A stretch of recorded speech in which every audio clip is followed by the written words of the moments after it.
ကလေးကရက်ကလေးနဲ့ဒီလိုလေးစားလာခဲ့ပါတယ်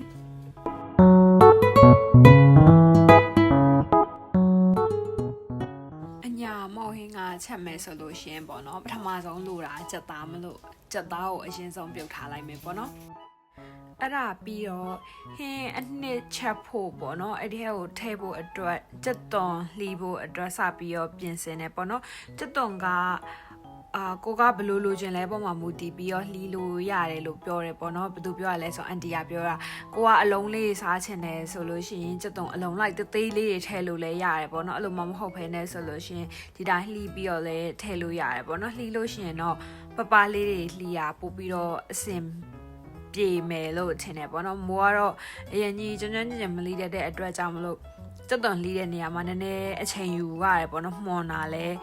ပါတာပေါ့ဒါပေမဲ့အဆင်ပြေပြေနဲ့ပဲကြက်သွန်လှီးပြီးတော့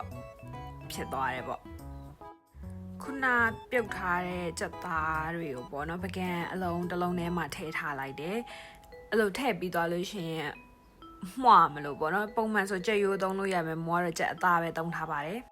ပြင်ဆင်တာပြီးသွားပြီဆိုလို့ရှိရင်ပေါ့နော်အိုးတည်ပြီးတော့ကြတော့အဲ့ထဲကိုစီထည့်ပေါ့နော်အမှန်တမ်းပြောရလို့ရှိရင်စီဘယ်လောက်ထည့်ရလဲဆိုတာမမေးလိုက်ရဘူးပေါ့နော်အဲ့တော့ကြတော့စီကများများထည့်ရလားစီကနည်းနည်းထည့်ရလားမသိတော့ကြတော့ကိုတိတလောက်ပဲစီထည့်လိုက်တယ်ပေါ့နော်ဒါပေမဲ့စီကစားတဲ့အခါမှာတော့အရန်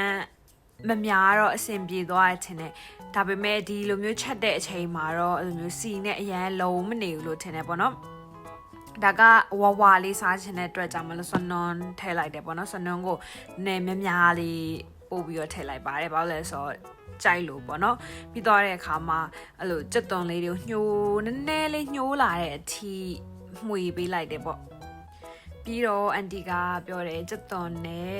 ကြက်သွန်ဖြူနဲ့ချင်းနဲ့ထောင်းထဲဆိုလို့အဲ့ဒီဟာထဲဖို့အတွက်ကြက်သွန်ဖြူနဲ့ချင်းနဲ့ထောင်းထဲရပါတော့ပုံမှန်ဆိုလို့ရှိရင်ကြက်သွန်ဖြူနဲ့ချင်းနဲ့တိတ်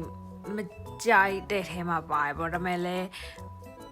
ထည့်ရမှာဆိုတော့ကြတော့နည်းနည်းစီပဲထည့်ဖို့အတွက်ကြက်သွန်လဲငါးမှွာချင်တယ်ပြီးတော့လို့ရှင်ချင်းလေးလက်တစ်ဆက်တောင်မရှိပါဘူးသေးလေးပါအဲ့ဟာလေးကိုထောင်းပြီးတော့ပေါ့နော်ခုနထဲကိုထည့်မှာပါဒါကတော့ချင်းရဲ့ကြက်သွန်ဖြူရဲ့ထည့်လိုက်တယ်ပေါ့နော်ခုနကြက်သွန်လေးကလည်းနည်းနည်းနွမ်းလာပြီဆိုတော့じゃအဲ့ဟာလေးတွေကိုယော်ပြီးတော့မှွေလိုက်တယ်ခဏလေးနေတော့ကြတော့အဲ့ထဲခုနကြက်သားပြုတ်ရည်ထည့်လိုက်တယ်ပေါ့နော်ပို့ပြီးတော့ချိုလေးဖြစ်အောင်လို့ပါအဲ့ကြက်သားပြုတ်ရည်ထည့်ပြီးသွားတော့ကြတော့ပေါ့နော်ဒါတကယ်ဆိုလို့ရှိရင်ရေမထည့်ခင်မှာလောက်အောင်ပါဒါပေမဲ့ကြက်သွန်တွေကလည်းနည်းနည်းတူးတော့မယ်ဆိုခံစားချက်တူးတော့မတူးပါဘူးဒါပေမဲ့တူးတော့မယ်ဆိုခံစားချက်ရတော့ကြတော့အဲ့နဲ့ရေထည့်ပြီးမှကြက်သားထည့်ရပါတော့ပုံမှန်ဆိုလို့ရှိရင်ကြက်သားထည့်ပြီးမှရေထည့်ရမှာပါကြက်သားကလည်းပြုတ်ပြီးသားဆိုတော့ကြက်ပြီးသားလေးနော်အဲ့တော့ကြက်သားကကြတော့အစတုန်းကဘယ်လိုပြောရမလဲမကောင်းလို့ရှိရင်ဆိုနှမျောပြီးတော့ဟိုလောက်ငါတော့ရှိရဲကွာဒါပေမဲ့အများကြီးပြုတ်ထားတဲ့လောက်ကြီးထည့်ရမဟုတ်ဘဲနဲ့၄ပုံ၃ပုံလောက်ပဲထည့်ခဲ့ရပါတော့ဟင်းနဲ့အကောလုံးချက်ပြီးမှပကံဆေးရလို့ရှိရင်အရန်ပင်ပန်းတယ်လို့ခံစားရတယ်အဲ့ဒါကြောင့်မလို့တခါတည်းပကံတွေကိုအပီဆေးရပေါ့ဒီခုနကြက်သားပြုတ်ထားတဲ့အထဲကိုပေါ့နော်ပြီးတော့လို့ရှိရင်ပဲမုံအစင်ကိုရေဖြော်ပြီးထည့်မှာပေါ့နော်အဲ့ဒီအတွက်ပဲမုံကိုအရင်ဆုံးရေဖြော်ထားမယ်ပေါ့နော်ဒီမှာသုံးတာကတော့ဒီအထောက်က100 gram အထောက်ဒါပေမဲ့လို့100 gram ကိုမှနည်းနည်း20 gram လောက်ကတော့တူးကြိုတော့သုံးထားလိုက်တယ်ဆို80 gram လောက်ဖဲထည့်ပြတယ်ပေါ့နော်အဲ့တော့ကြတော့အဲထဲကိုရေထည့်ပြီးတော့ကြတော့ကိုလိုချင်တဲ့အကျဲအပြစ်ပေါ်မူတည်ပြီးတော့ဖြော်လို့ရတယ်ပေါ့နော်မိုးကကြတော့အရန်ကြီးကျဲတဲ့ဟင်းရေကိုမကြိုက်ဘူးပေါ့နော်အဲ့တော့ကြတော့ပြစ်ကလေးပဲဖြစ်အောင်ရေကိုအရန်အများကြီးမထည့်ဘူးပေါ့ရေကိုနည်းနည်းလေးပဲထည့်တယ်အဲ့လိုမျိုးနဲ့ဖြော်ထားလိုက်တယ်ဟင်းအိုးကပွက်လာပြီဆိုတော့ကြတော့ခုနဖြော်ထားတဲ့ပဲရည်တွေကိုထည့်လိုက်တယ်ပေါ့နော်ဒီမှာ